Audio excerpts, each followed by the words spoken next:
Tollywood top హీరోల్లో ఒకరైన ఎన్టీఆర్ నేరుగా బాలీవుడ్లో చేసిన ఫస్ట్ మూవీ వార్ 2.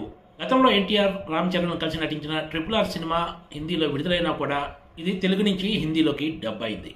ఇప్పుడు నేరుగా మరో హీరో హృతిక్ రోషన్తో కలిసి ఎన్టీఆర్ వార్ 2 సినిమాలో నటించిన సంగతి తెలిసిందే. ఈ సినిమా ఆగస్టు 14న ప్రపంచవ్యాప్తంగా ప్రేక్షకుల ముందుకు రాబోతుంది. ఇప్పటికే ఈ సినిమాపై మంచి బజ్ క్రియేట్ అయి ఉంది.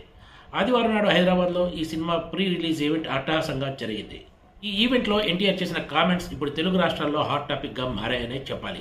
దివంగత నందమూరి తారక రామారావు ఆశీస్సులు ఉన్నంత వరకు తనను ఎవరు ఆపలేరంటూ ఈ ఈవెంట్లో ఎన్టీఆర్ వ్యాఖ్యానించారు. అసలు ఎన్టీఆర్ సడన్గా తనను ఎవరు ఆపలేరని కామెంట్ చేయాల్సిన అవసరం ఇప్పుడు ఎందుకు వచ్చింది అన్నదే ఇప్పుడు చర్చకు ప్రధాన కారణం. దీని వెనక ఉన్న కథ ఏమిటి అన్న విషయంపై రకరకాల చర్చలు సాగుతున్నాయి. ఎన్టీఆర్ హీరోగా నటించిన వార్ 2 సినిమాకి ఎవరైనా ఇబ్బందులు కల్పించాలని చూస్తున్నారా, చూస్తుంటే వాళ్ళెవరు అన్నది ఇప్పుడు చర్చనీయాంశంగా మారింది. లేకపోతే ఎన్టీఆర్ వార్ 2 ప్రీ రిలీజ్ ఈవెంట్లో ఇంత సీరియస్గా ఎందుకున్నారు, ఇంత సీరియస్ కామెంట్స్ ఎందుకు చేశారన్నదే ఇప్పుడు కీలకంగా మారింది. వార్ 2 ప్రీ రిలీజ్ ఈవెంట్లో ఎన్టీఆర్ ఎక్కువసేపు చాలా సీరియస్గానే కనిపించారు. ఒక దశలో ఆయన ఫ్యాన్స్పై ఆగ్రహం కూడా వ్యక్తం చేశారు. ఎన్టీఆర్ టాలీవుడ్లోకి ఎంట్రీ ఇచ్చి 25 సంవత్సరాలు పూర్తి చేసుకున్నారు. ఈ సందర్భంగానే వార్ 2 సినిమా ప్రతిష్టాత్మకంగా విడుదలవుతోంది. దేవుడు చల్లగా చూస్తే ఇంకొన్నేళ్లు ఇలాగే ముందుకు వెళ్తా, నేను ఒక్కనే కాదు మీ అందరి తోడుగా అంటూ ఫ్యాన్స్ను ఉద్దేశించి వ్యాఖ్యానించారు ఎన్టీఆర్. ఇక్కడ మరో కీలక విషయం ఏమిటంటే, ఎవరెన్ని కామెంట్స్ చేసినా వార్ 2 సినిమా బొమ్మ అదిరిపోతుంది అంటూ ఎన్టీఆర్ ఈ ఈవెంట్లో వెల్లడించారు.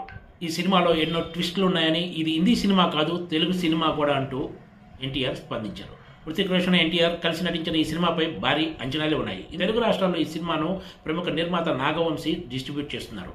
ఎన్టీఆర్ ఆశీస్సులో ఉన్నంత వరకు తనను ఎవరు ఆపలేరని, ఎవరెన్ని కామెంట్స్ చేసినా కూడా వార్ 2 సినిమా బొమ్మ అదిరిపోతుందంటూ ఎన్టీఆర్ చెప్పడంతో టాలీవుడ్లో ఎవరైనా ఈ సినిమాను టార్గెట్ చేశారా అనే అనుమానాలు కూడా వ్యక్తమవుతున్నాయి. ఒకప్పుడు ఎన్టీఆర్ సినిమాలను టీడీపీ శ్రేణులు టార్గెట్గా చేసి పెద్ద ఎత్తున నెగిటివ్ ప్రచారం చేసిన సంగతి ప్రతి ఒక్కరికి తెలుసు. తర్వాత చాలా వరకు ఇది తగ్గుముఖం పట్టింది. కారణాలు ఏమైనా కూడా టీడీపీ ఎన్టీఆర్ల మధ్య గత కొన్ని సంవత్సరాలుగా బాగా గ్యాప్ పెరిగిపోయిన విషయం ప్రతి ఒక్కరికి తెలిసిందే. ఈ తరుణంలో ఎన్టీఆర్ తాజాగా వార్ 2 ప్రీ రిలీజ్ ఈవెంట్లో వ్యాఖ్యలు హాట్ టాపిక్గా మారాయి. అసలు ఎన్టీఆర్ ఇంత సీరియస్ కామెంట్స్ చేయడానికి వెనుక ఉన్న అసలు కారణాలు రాబోయే రోజుల్లో బహిర్గతమవుతాయో లేదో వేచి చూడాల్సిందే. Please subscribe TG TV.